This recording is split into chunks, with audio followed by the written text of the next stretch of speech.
Okay, everyone. It's just past 12 o'clock in the US. So kalimera, well, kalispera perhaps in the US. Kalispera from Athens. Welcome all to yet another session of CYA's virtual lecture series. This is our fourth session, and we are delighted to see so many of you here today. Some and very many familiar faces again, and some very loyal people for this lecture series. As you know, this idea is a forum of exchanging thoughts in a virtual environment, and it came when we lost our students and we thought we should be doing something to keep our community together. It's a podium in which people related to CYA and active in their community can share their expertise with the broader public. Our intention is to bring our community closer and stay in touch with our students and engage our alumni, our friends, our partners, yet keeping our social distancing and abide by the new norms of public health. So today we're moving to the arts. We have the pleasure to be joined by two speakers, both professional art curators and both connected quite intimately with CYA. First is CYA trustee Christine Kondoleon, and then CYA alumna Phoebe Siegel, who will take us on a virtual tour and commentary on a selection of significant works of art that are found in the Museum of Fine Arts in Boston. Christine Kondoleon is the George and Margo Behrakis Chair, Department of Art of Ancient Greece and Rome at the world-renowned MFA. She's currently directing the rollout of, I understand, 11 new galleries at the MFA as part of a master plan to reinterpret the museum's showings, the museum's collections. She's an experienced curator of award-winning exhibitions, including Games for the Gods, Aphrodite and the Gods of Love, and there's the forthcoming groundbreaker, Cy Twombly, Making Past Present. She served as curator of ancient art at the Worcester Art Museum, where she organized the Antioch, the Lost Ancient City exhibition. In the past, she served as an associate professor of art at Williams College, where she was chair of the department and acting director of the Clark Institute graduate program. She was an invited resident at the American Academy in Rome and visiting professor at Tufts University and Harvard, from where she has received her PhD. Christine has been a member of the CYA Board of Trustees since 2005, and she has been actively supporting the school with her leadership, her loyalty, and her guidance. Joining her is CYA Spring 98 alumna Phoebe Siegel, who is the Mary Bryce Comstock Curator of Greek and Roman art at the Museum of Fine Arts in Boston. Phoebe has excavated in Greece, Italy, and Cyprus, and at the MFA, she has curated numerous new galleries, Daily Life in Ancient Greece, Homer and the Epics, and Ancient Coins, as well as a special exhibition, I Must Tell You What I Saw, Objects of Witness and Resistance. Phoebe began her decade-long career at the MFA as a curatorial research associate for Aphrodite and the Gods of Love, which toured internationally. It went to Japan, and it went to three cities, I think, in the US.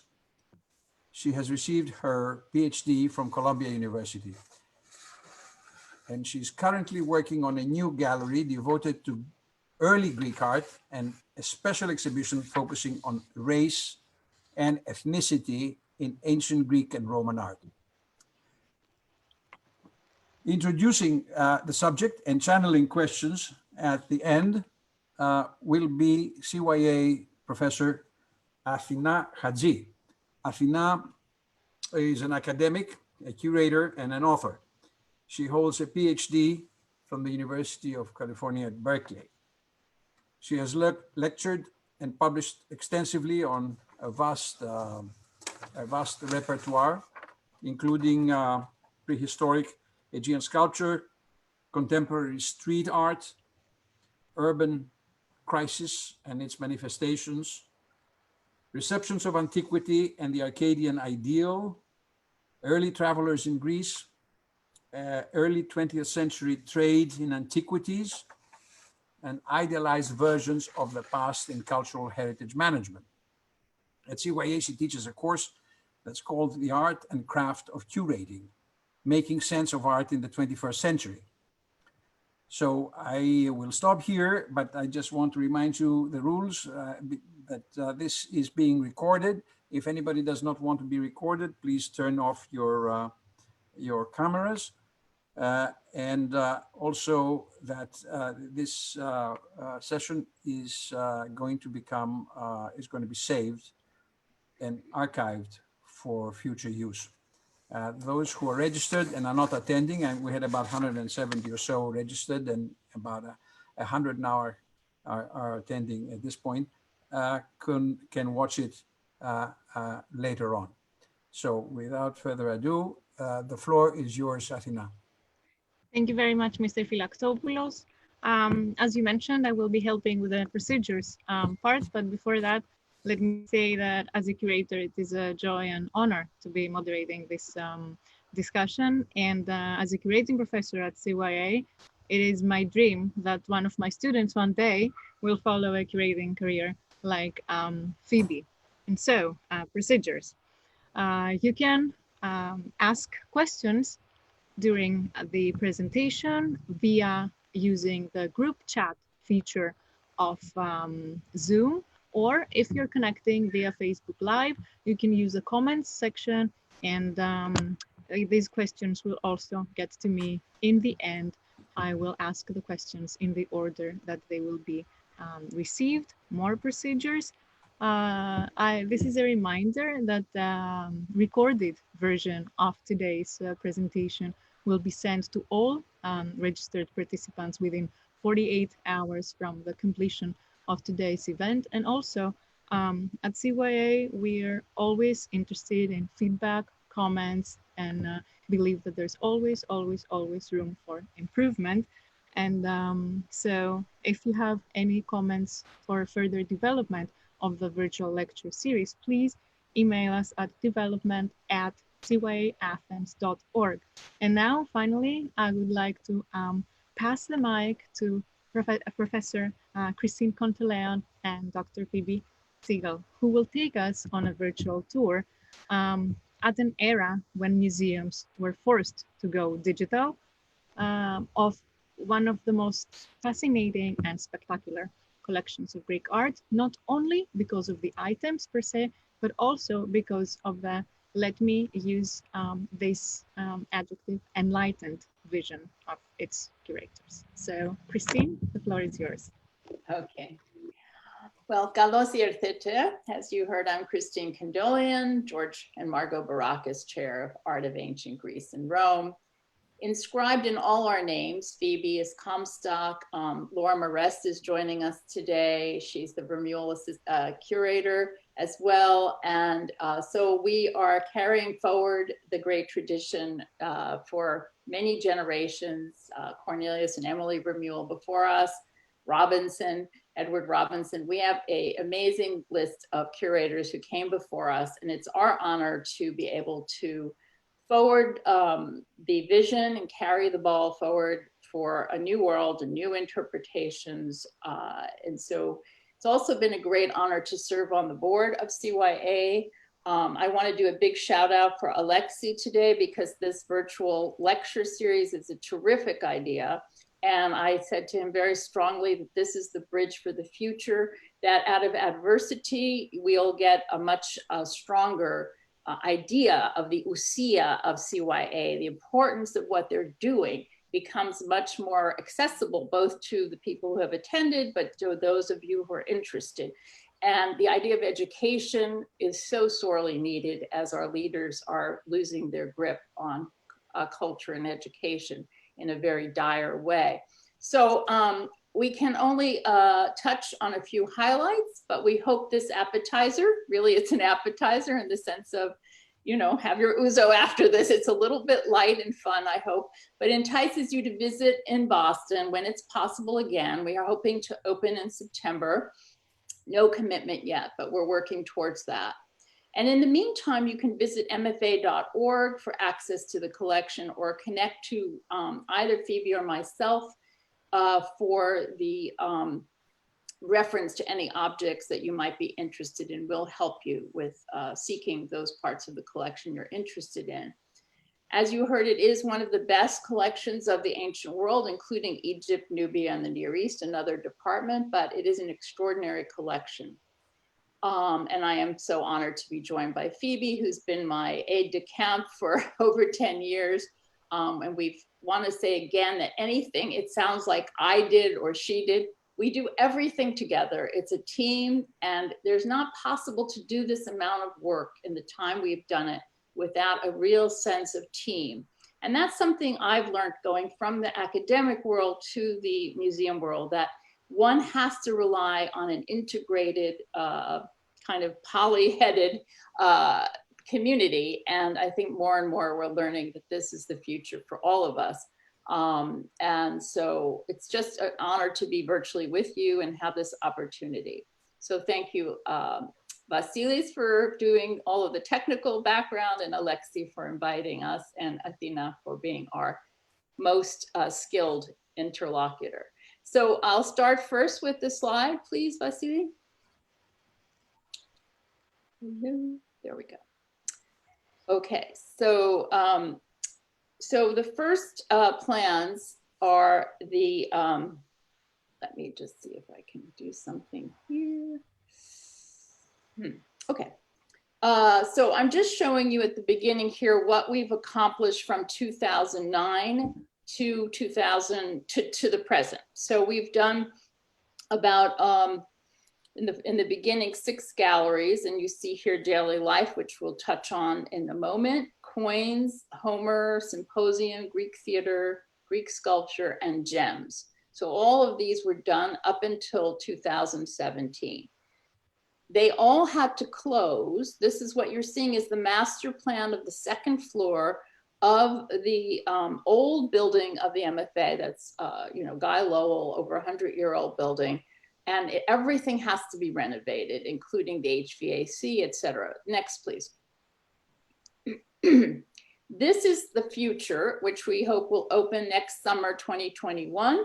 And so this entire wing on the second floor, the Baracus Wing of Ancient Art, will open with the classical, new classical galleries, which will be 12 in number, which is a huge number to have done.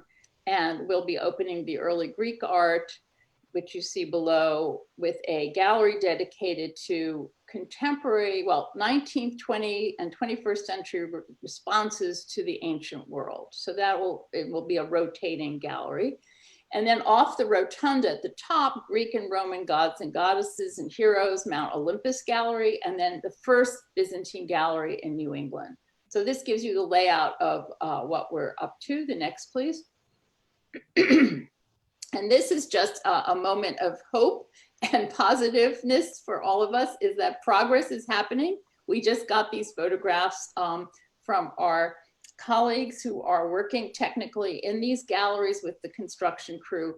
And you can see we're opening it up to the daylight, which serves Greek art so beautifully. And we're raising the roof. So this is a very ambitious project. I'm really proud to be part of it, and very indebted to over 26 donor households who helped fund this, and look forward to seeing it open. Next, please. So without further ado, let's jump into one of the galleries that we already had set up and opened, and that's the Dionysus and Symposium Gallery.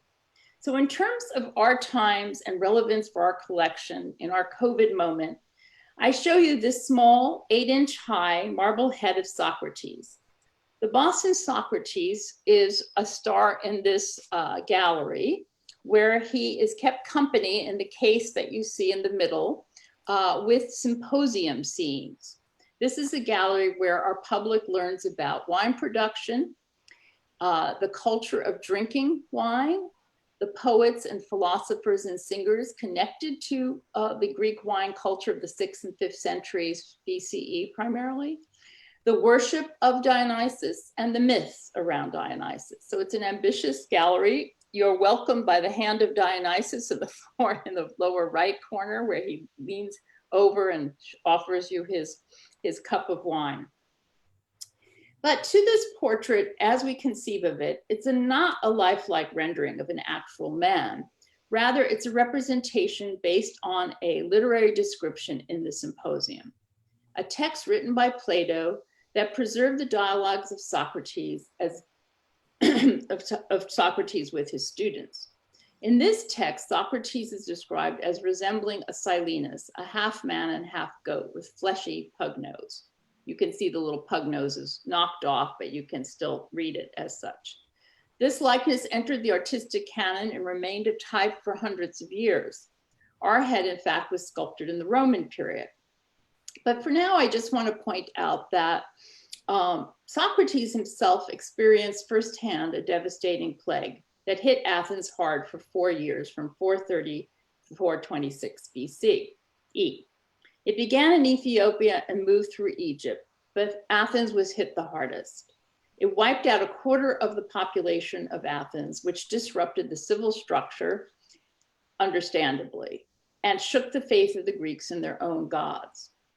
The impact of crisis can be found in the arts, literature, and theater. But we should recall at this moment that many of the great theatrical masterpieces we still perform today were premiered in the theater of Athens in this period of plague. Creativity was not wiped out. On the contrary, the adversity of the pandemic inspired artists. So if you forgive me for waving the flag of hope, I just wanted to do that with Socrates' wonderfully welcoming and pugnacious face. Good word, pugnacious, for that individual and his personality. Next, please. On another note, a subject for a fun summer read, this black figure wine cup, Kylix, of the 6th century BCE, is in our Homer gallery, which was very ably curated by Phoebe. What we see on this side of the cup is a remarkable legacy of the impact of the Homeric epic on the visual artists in the hundreds of years following. Here, the vase painter shows the key moment in Book 10 of the Odyssey, when Circe offers her magic drink of welcome to the sailors with Odysseus. Do you see the figure on the left of the dog mixing a cup with a long stick, her rhabdos, possibly her wine, rhabdos, her wand, sorry, her magic wand. We note that the men have heads of boar, lion, and wolf. We see Odysseus rushing on the right. I don't know if you could see me, he's next to the handle on the right. He has a drawn sword where he's preparing, on the left, excuse me, your left. Drawn sword rescuing, to come in and rescue his men. The vase painter departed from the text by expanding on the transformation of men into a lion and to a wolf. Those were the beasts that were tamed by Circe and were her guardian companions. Thank you, that's wonderful. A testimony to the inventiveness of ancient artists and the ongoing innovative engagement, even after 200 years after the speculated textual version of the Homeric epics. So I think that Homer provided, or their oral tradition provided, a very active, creative enterprise between oral text, written text, and art making. What I want to recommend to you today is the very inspired retelling in the New York Times bestseller Circe, written by a Brown Classics major, Madeline Miller, who's an admirer of CYA as well. So I just think it's a terrific read, and I hope you'll all go and get it and read it. It's really entertaining and inspired storytelling. She expands on the text, the book 10 of the Odyssey. Next, please. For the remainder of our time together, I want to focus on what we are all facing every day. That is life at home. I will show you a few objects from our very popular and critically acclaimed Daily Life Gallery, which opened in 2017. Many of you who were fortunate enough to attend CYA will recall the wonderful galleries devoted to daily life at the Archaeological Museum in Athens. These really inspired us, particularly me, and our careful looking and selecting from our collection and storage. Just so you understand, we have over 18,000 Greek and Roman works, and not all can be on view at any given time. But with these new galleries, we'll have much more on view than ever before in recent memory, say the last 70 years. There are instances that immediately resonate in this Daily Life Gallery and make us feel the thrill of, yes, they're like us. Look, the barber's cutting the man's hair. However, there is much in our galleries that also demonstrate major differences from then and now. And this is the introductory case that you see the arrow pointing to the little barber man. And it's a whole lecture in itself, and a fun one that we shared with the AIA when we opened these galleries, when they had the meetings there about all of the strangeness of the Greeks, but also the familiarity of them. So those differences, navigating those cultural gaps and shifts with research, and then writing user-friendly labels for our gallery installations is a challenge, and one that is at the heart of our curatorial mission. Next, please. In one case in the gallery, we feature themes of agriculture, fishing, and food production. The Mediterranean diet, the surgical instruments for doctors, fishing, wonderful fishing, some funny jokes, humor. So the MFA has several figurines from the graves in Boeotia in central Greece, which vividly document cooking practices. It would seem that individuals with some means, most likely middle class, not super elite and not the poor, wanted to be buried with such objects to perpetuate, at least give the illusion of perpetuating, a life carried on beyond the grave. And here you see a man, a tenogre figurine as they're called, tending to his cooking pot. From the next, please, you'll see some details now. Vasily, next. From these small figurines, we glean, no, back one. From these small figurines, we glean quite a bit of information about the life of the family around the hearth. Most likely, these were portable ovens, which were used and could be moved according to winds and weather conditions. Here we see the kneading of bread on the far left, the grating of cheese on the far right, and the instruction of a young girl by her mother over the cooking pot. We can all identify with a focus on the making of meals at this moment in our home life, and also to remark on the enduring importance and quality of life that the family and the kitchen and the meals shared are so important. And then plus ça change, you know, life goes on, and yes, we can't go out to restaurants and whatnot, but the fact of the matter is these people and their ancient messages hold us firm to a different message, a different way. Okay, next, please. In this gallery, Daily Life, again, we included a panel that explained what we know about the Greek house from the archaeological and textual evidence. Much knowledge comes from the excavations of sites like Olynthos, Eretria, and Delos. Xenophon believed that the structure of each household reflected the beliefs and practices of society at large. The archaeological finds make clear that there's no specific kitchen area in the Greek house. We know from texts mostly that women were protected from outsiders and in large houses slept upstairs. Men received guests on the main floor in the andron, the male reception area. We know from the discovery of items like loom weights that women did their wool work and weaving in areas that were well lit like courtyards. we see how classical artists on the right depicted women at work on this elegant painted vase of an elite woman. Now, why do I say that? She has elaborate dress, she has jewelry, she has a hairstyle that's very elaborate, probably done by a servant. She has a mirror hanging, and she's sitting on a very expensive high-back chair, pulling a long strand of wool from her basket of feet, preparing for her spinning tasks. We're reminded here of Penelope's weaving in the Homeric epic, where her virtues as a weaver and a respected woman are all intertwined. The challenge of such scenes on Greek vases is to question whether they really are realistic snapshots or more idealized icons. Next, please. We put together a series of loom weights because we felt it was important to give artifactual reality to these objects that are in the collection that are more sort of archaeological interest. And we tried to indicate how they were used. We were inspired by an installation at the Keramikos Museum in Athens. Our goal is to invite the public into artistic, but also technical and archaeological detail of everyday life. By the way, right now, I know several people who have taken up knitting, rag rug making, and needlepoint while at home in this period.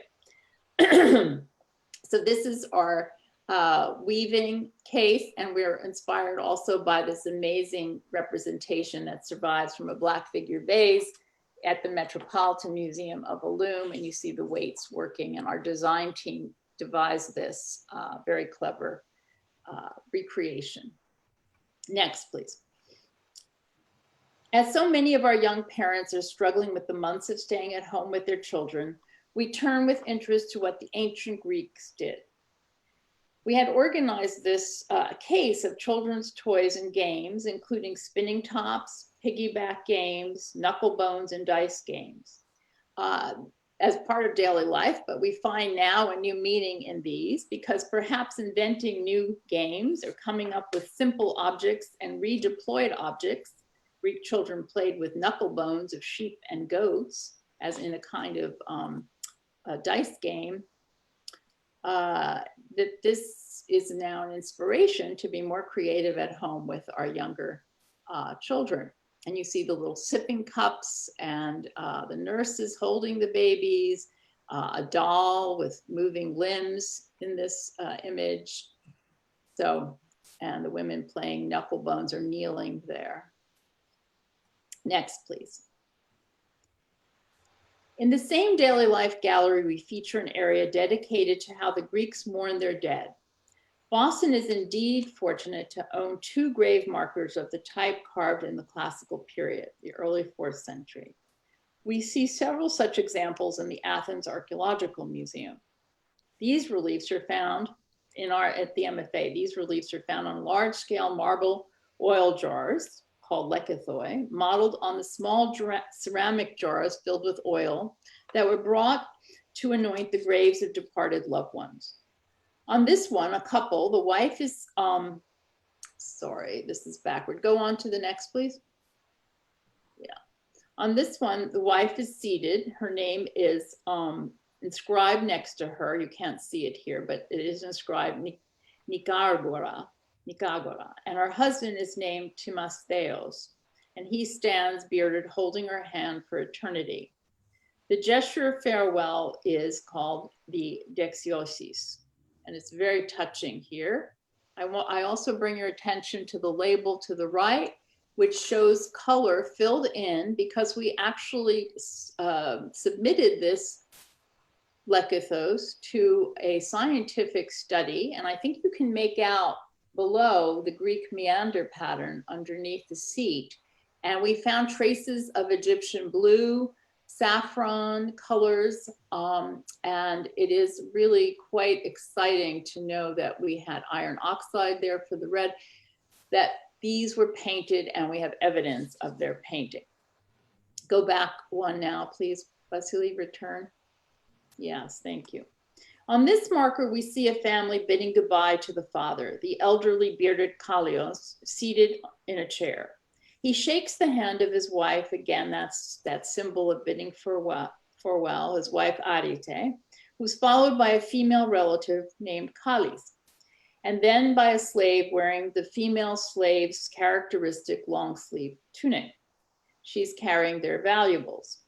Their daughter is there, and their son, Eubius, who is shown cleaning himself with a strigil. I think you can see it on the right.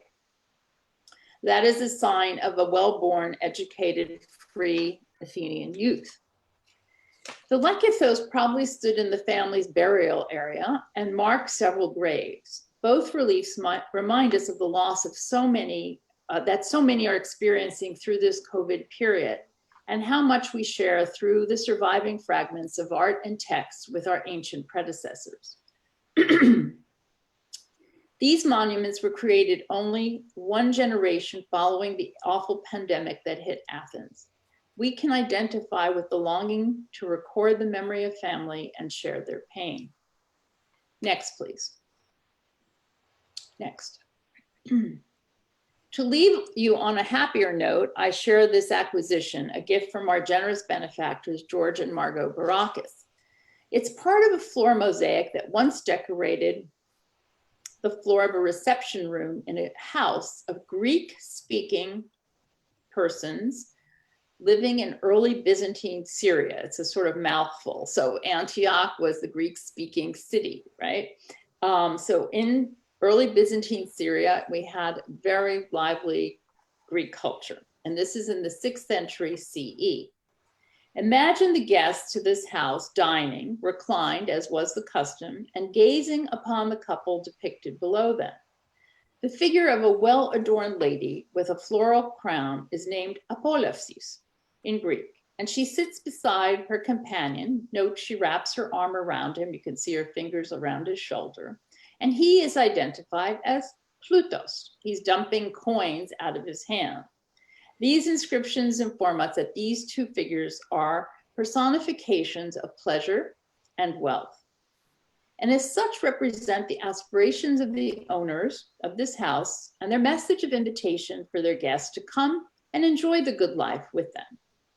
The late Roman and early Byzantine houses throughout the Mediterranean were decorated with mosaics that contained themes of prosperity and celebrate what life has to offer those fortunate to partake in its bounty. I leave you with this felicitous image and wish you and your family some good times. So now I turn the screen over to Dr. Phoebe Siegel, my colleague for the last 10 years, and she will fill you in on a very important project she's leading for our upcoming Greek galleries. Thank you all for your attention and your interest. It's an honor. I wanted to say thank you so much for this opportunity to be included in this presentation, to thank Dr. Phil and Mr. Phil, sorry, I gave you a doctorate, and Vasilis and Athena, and of course, Christine, my mentor and supervisor for the last 12 years. CYA has always been adapting to the times, has always been a nimble organization, and I think this lecture series demonstrates that.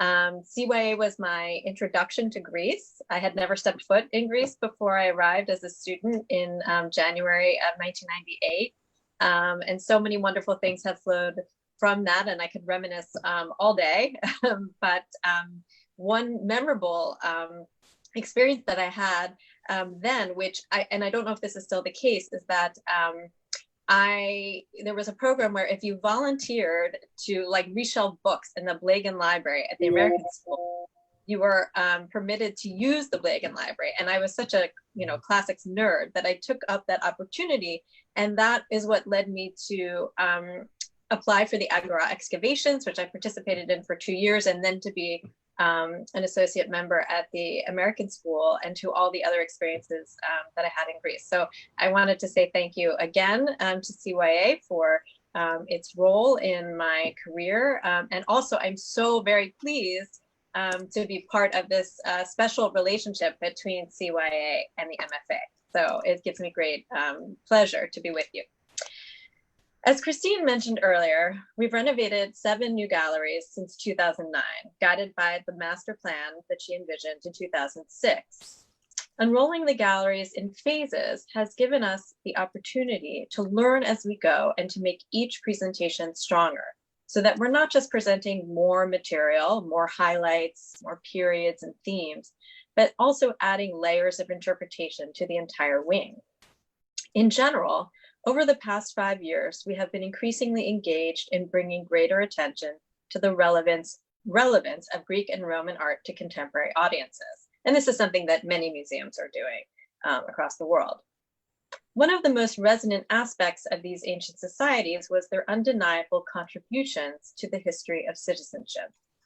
The birth of democracy in Athens at the turn of the 5th century, however much it differed from our modern representative government, marked a turning point in world history and shaped our own lives in innumerable ways.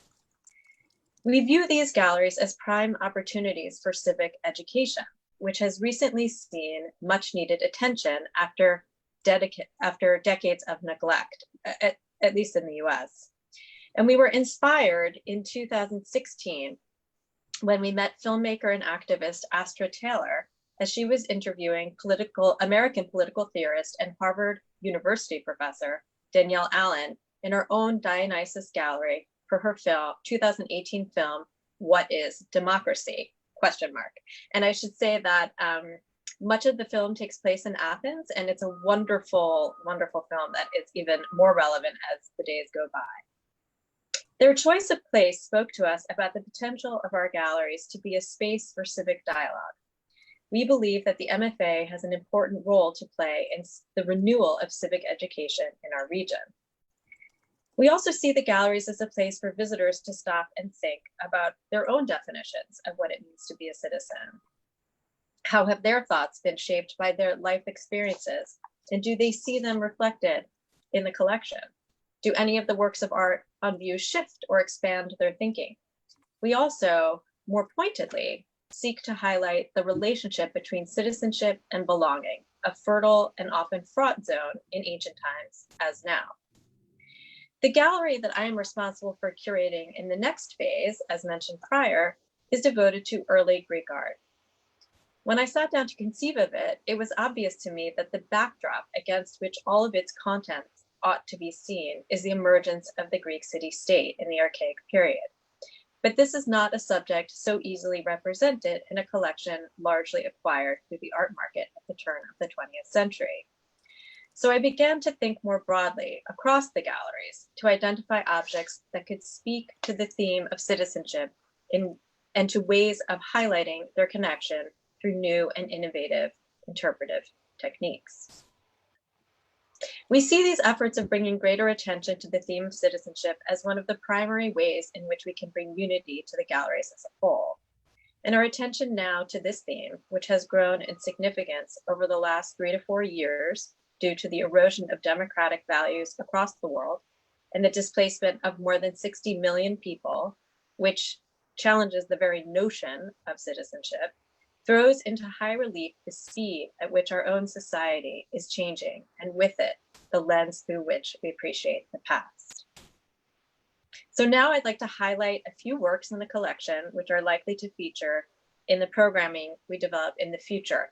And so I'll have the first slide, and I'll just, I'm going to show you the gallery in which the objects are presented, and then so that by way of allowing you to navigate when the museum reopens and international travel is permitted and you can come and visit them. So I'll have the next slide, please. And just point out, hopefully that arrow is coming from somewhere. Okay, good, thank you. That we're now in the coin gallery, which I was not actually the curator of, but I inherited from my brilliant predecessor and dear friend, Richard Grossman, who curated the gallery from afar. And so the works that I will be speaking of, one of which is one of the most famous vases in our collection, you see on the right where the arrow begins. So now I'll have the next one, please. So the first pair of objects relates to the birth of Athenian democracy in 5087. and have been on view in the Michael C. Rucker's coin gallery since 2012, as I just mentioned. Both the picture fragment and coin feature representations of the ancient statue of the Tyrannicides, Harmodius and Aristogeiton, who were responsible for the assassination of one of the sons of the tyrant of Athens, which was the catalytic event that paved the way for a new method of governing. The statue depicted on these objects is the one erected in the Athenian Agora in 477, 2 years after the Persians looted the original statue, and where it remained a symbol of heroic self-sacrifice for centuries. The picture fragment was found in the grave of a prominent Athenian warrior in the Kerameikos, and the coin was minted in Cyzicus, a Greek city near present-day Istanbul, which came under Athenian control at the end of the Peloponnesian War. The precise origins and early development of Athenian democracy is one of the most debated and written about subjects in ancient history, and not just because ancient historians are an exacting and sometimes argumentative bunch of academics. It's simply one of the most fascinating and inspiring moments in the history of the world. The notion that varying factions with different objectives could come together and set out the parameters for self-rule, a system that would endure at least a few hundred years, is really something I think that we can all marvel at. May I have the next slide, please? The second topic relates to the administration of city-states through the assignment of civic roles to ordinary citizens. And this is something that we might consider as an alternative to professional politicians. On the left is a 4th century inscription found on the Acropolis at the Greek city of Assos in modern-day Pamukkale, Turkey, near the Temple of Athena. It was excavated in 1884 by the Archaeological Institute of America, which was founded in Boston, and to which the MFA received fines as a subscriber. It says, quote, "These vessels are for public use under the authority of the agoranomos, Megistias, son of Sogenes." And then it goes on to list, I won't repeat them all of the measurements and so forth. The agoranomos was a public official in Greek cities who supervised the commercial aspects of the agora and was in charge of the weight standards. On the right is an Athenian tetradrachm, the US dollar of the ancient world. Coinage was one of the principal innovations of the Greek city-state, and its success or value depended entirely on the user's trust in the authority that minted it, notably the overseers of the mint, whose offices, as it were, we now know were located in the agora. May I have the third slide, please? Okay, so here, I'm going to mention Socrates again, a very popular man of the day. And I'll have the next one. The third pairing, a portrait of Socrates and an image of a poet in Eastern clothing playing a lyre, poses the question, where did Greek men learn how to be a good citizen? We know that schools didn't quite exist before the 5th century and were reserved for elites. The most famous is, of course, Plato's Academy. But the Symposium, the all-male drinking party customarily held in private homes, was the chief private space in which citizenship was discussed and debated. Sympotic songs were pivotal tools for affirming citizenship. Unlike Homeric epic, historical elegy self-consciously and actively wove recent historical events into poetry recited at the Symposium. One such example is the lyric poet Simonides' elegy, Battle of Plataea, which was routinely sung in both Athens and Plataea following the final land battle of the Persian Wars in 479.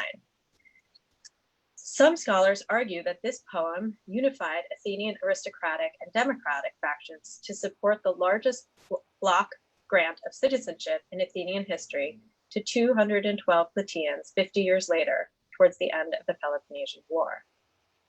May I have the next slide, please?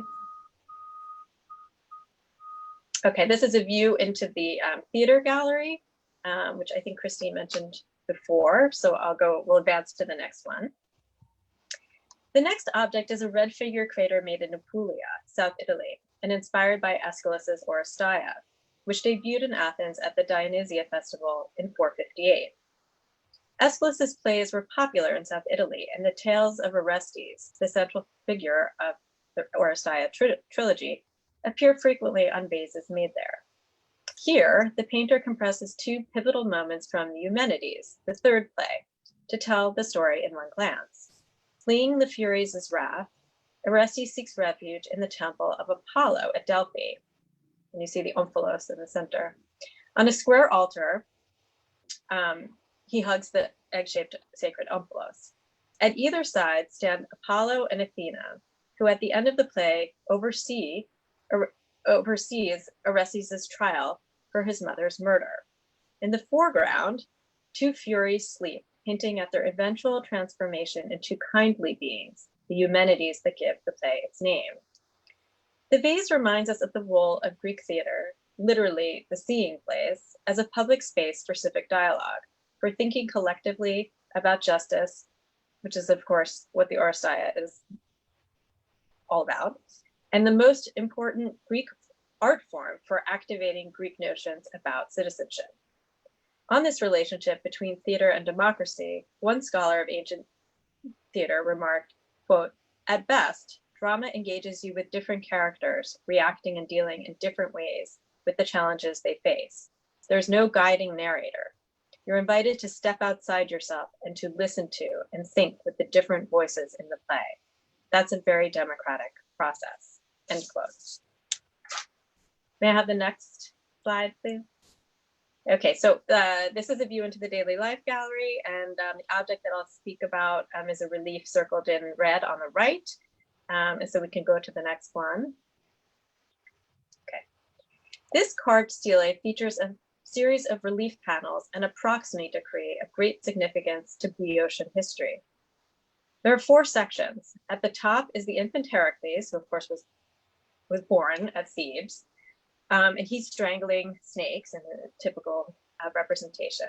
In the middle zone are the divine horsemen Castor and Polydeuces, and patrons who are maybe representatives of Sparta in this image, and of course are patrons of travelers, and Athena Alea, a goddess of the Peloponnesus. In the third zone, from the top, is a warship equipped with a three-pronged ram at its prow, two runs of heavy whales and stanchions at the level of the rail, indicating either rower stations or support for a deck above. And the lack of oars in this representation of the ship suggests that the ship is at rest. The text, which you see on the slide, declares that Timaeus, a man of Laconia, so in the southern Peloponnese, will look after Boeotian interests there, for which he is granted privileges, like land privileges, in Boeotia. Scholars have highlighted the document's importance in referencing a shipbuilding campaign of the Boeotians in a period when the Thebans and Spartans were hostile to one another.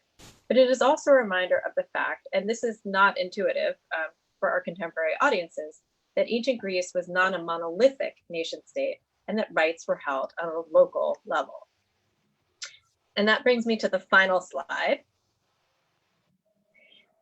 which has to do with the representation of foreigners in Athenian art beginning at the end of the 6th century, primarily in ceramics. And so this brings up the question of who is left out of citizenship?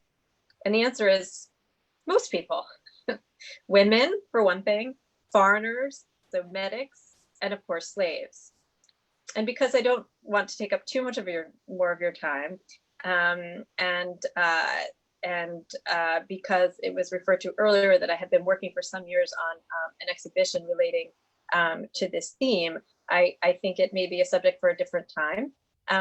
But just to say that the conception of the other is a thread that runs throughout history and is very much with us today. So I'll conclude by just giving you a sense of what we're doing with all of this and where we intend to go, and also how you might be able to help with suggestions. So our goal over the coming months is to develop a program that creates opportunities for the civic engagement at the museum and strengthens its role as community-oriented institution. And to that end, we have begun conversations with Tufts University has a college embedded in it called Tisch College for Civic Life. And with them, we are discussing how we might partner to create a curriculum tailored to our collection, beginning with Greek and Roman and thereafter expanding to other departments. And simultaneously, we're planning a series of roundtable discussions under a newly established platform called Table of Voices that is a platform for including a wide range of voices from outside our walls in our approach to this work. Until this point, we have discussed internally the creation of a menu of options for engaging this topic, including a high-profile speaker series, the above-mentioned development of curricular blocks for school tours. And we should note that over 1/3 of all school groups tour the ancient galleries. So we have a very big audience through those tours, and also a lot of opportunity. Increased focus on key works of art that speak to this theme of citizenship through interpretation and graphics, and the display of possibly video interviews with key individuals in the galleries. And so I'll just say that these are our sort of usual go-to tools, and one of our primary goals of widening the conversation is to expand that toolkit through collaboration and perspectives that we haven't yet considered. So it would be, if anybody has any thoughts on how to bring the theme of citizenship and belonging alive in the walls of the museum, we would be more than delighted to hear from you. And just once again, thank you so much for this opportunity. Christine, Phoebe, thank you both for your presentation. We already mentioned at the beginning that the MFA Boston Greek Art Collection is world-class. And here I want to add that it is not only the obvious a lesson in Greek art history. Beautiful Head of Socrates is a superstar, not only for the MFA Boston, but for every art history, Greek art history course that respects itself, and our students can't get enough of him. But also it is a lesson in the history of collecting in the Western world. And I especially want to mention and to emphasize the transparency with which the collection is presented to the public, not only on site, but also on their website in the digital form. At an era where museums as educational institutions, among others, were forced to go digitized literally overnight for most of us, the MFA seems to be prepared for that, at least the Greek and Roman collection, which we are discussing today. And based on what Phoebe just announced about the imminent future and the plans and photographs of the revamping of the display that Christine showed us, these seem to be very exciting times for the Greek collection of the MFA, and we are looking forward to the opening of the new display. There were two polls, if you wish, in today's presentation, and it is mostly the axis around which our lives revolve today, and around which lives of people revolved in ancient Greece: the life of the private individual, the household, the intimate, and the life of the citizen who belongs to the city and is an integral part of the city itself in its many manifestations. I want to highlight the importance of showing and sharing and making known to the audiences as a curator, the curatorial choice of making known to the audiences the trivial, the mundane, the passing unnoticed aspects of our everyday lives. Interestingly enough, making bread turned out to be one of the most popular things that people did during lockdown in many places around the world. And if you think that making bread is one of the most ancient practices in terms of food and the oral history and tradition of food, this I find very, very impressive. And obviously, like the rest of us, very comforting as well. So I think that this broadens our perspective of the ancient world. It's not only about the grand and the grandiose, and it's not only about the establishment of fundamental institutions that we still live by, I hope, today, such as democracy and civic participation, but also the balance, the life, making lives past come alive again. So thank you again. And now it's time for some questions from our audience. There are two issues at stake today, literally today. The one is, like I mentioned, the enforced digitization of museums. Of course, this was a process that was already underway. We did not discover the digital world because of COVID-19. And the other one is the issue, the hot burning issue of inclusivity. And Phoebe talked about the ancient world and essentially it being an exclusive world in terms of rights and citizenship. And so these two issues, inevitably, since they influence all aspects of our life, they are and will increasingly influence our curatorial practices and museological decisions. How do you envision incorporating or accounting for these two factors in the new display scheduled for 2021?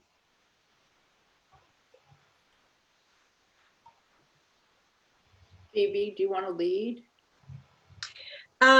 Sure.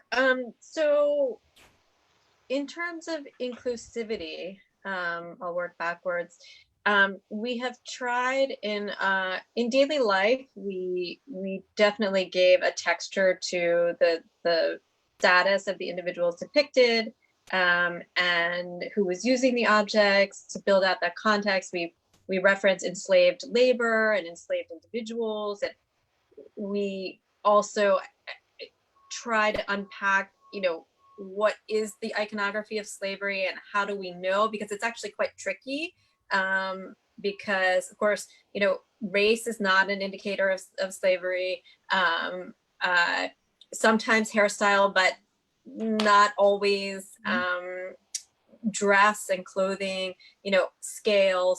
So we do talk about, we give some accounting of that in daily life. And then in early Greek art, there will be a section devoted to foreigners and to the representation, not just of foreigners in the Greeks' midst, but also to the encroaching, to the Persians and others. So that's where we plan to do it. And also one of the things that I'm trying to work on is to figure out if there's a way to tie some of these displays together across the galleries, perhaps through a pamphlet or a brochure or an online, website-based feature.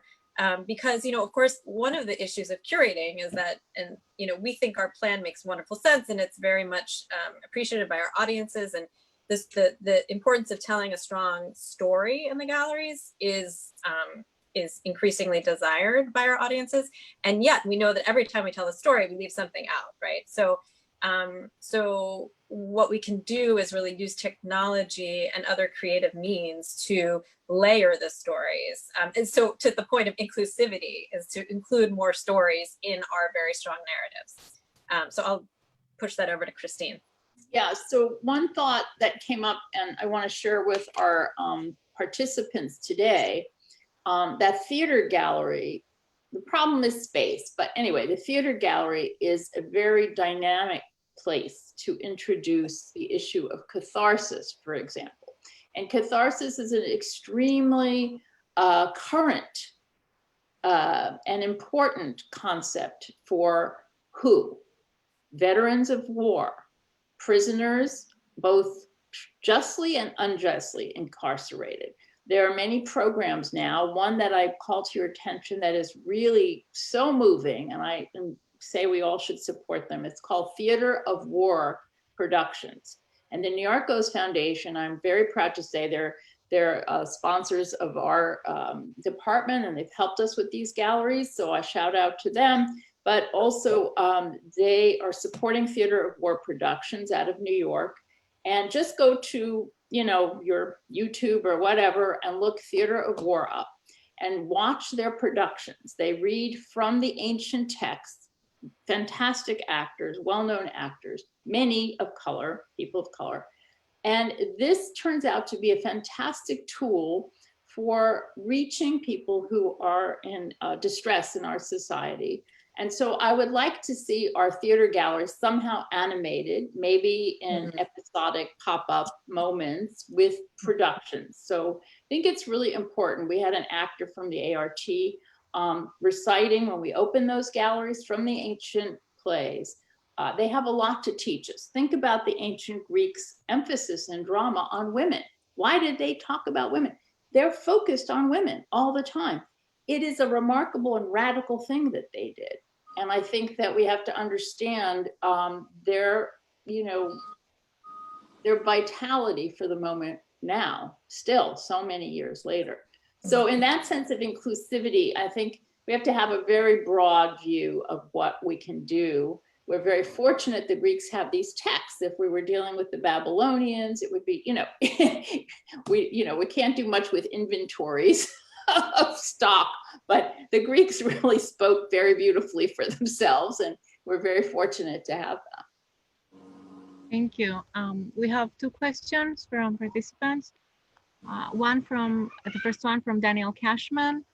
For the new galleries and the pieces intended to educate the public on civic life in classical Athens, how much of the material is being relocated from other galleries, from storage, and from loans and other museums, just to get an idea of how you use the material you have and get the material you want to complete the exhibits?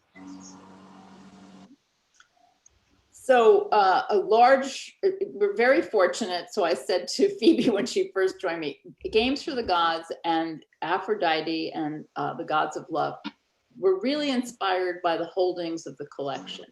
It turns out we are rather prescient as a department because the thrust for the New World Museum, which has lost so much money in COVID, not just ours, but museums across the world, including the Louvre, they're in dire straits financially. So we're all curators are going to be asked to go into the basement. I call it shopping in my closet for themes that really have relevance to today. But it requires expertise. And this is the one thing I want to speak out for right now. Common expertise, proper training is very important. You can't just go in there and say, oh, I want to talk about women and blah, blah, blah. You have to have some kind of context and knowledge to do this. And so I want to make a shout out to CYAers to go on to do their PhDs, get that expertise and join us. But you have to have the expertise. And the current tone of dialogue in museums is to kind of dumb down, which I really object to as a former professor. So I just want to say that, working from our storage, we have come up with these themes, with these galleries. We're very privileged in this collection that's over 100 years old. But we have also the goal to borrow sort of star loans, and we were hoping to get a kouros, and our Greek colleagues were very willing to lend us a kouros, it seems, but the cost of these loans for international loans has become prohibitive. So we do have that goal, and we hope to continue to have some star loans that come in, but by all means, most of it is from our collection. I hope that answers it.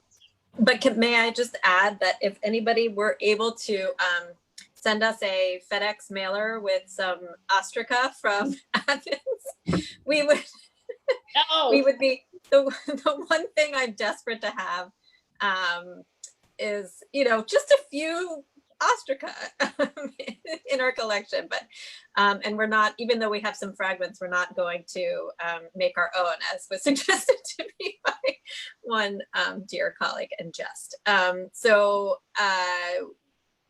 There are a few key things we would love to have, but as Christine said, we're more limited even than we were before because of COVID, and hopefully in 5 years' time or so that will change. Okay. I hope that answered the question. If they need more clarification, I'm happy to. A very short, as Veronica Callas says, off-topic questions, if you can answer that. And then the last question for today. So, is the King Tut exhibit still opening in Boston this fall? Veronica asks. I think it is. But not at the MFA. We should be clear. No, it's never at the MFA. I think it's at the museum. It's not even at a museum. It's somewhere in like a venue that's not a museum. All right, so this is answered, and then back to curatorial choices.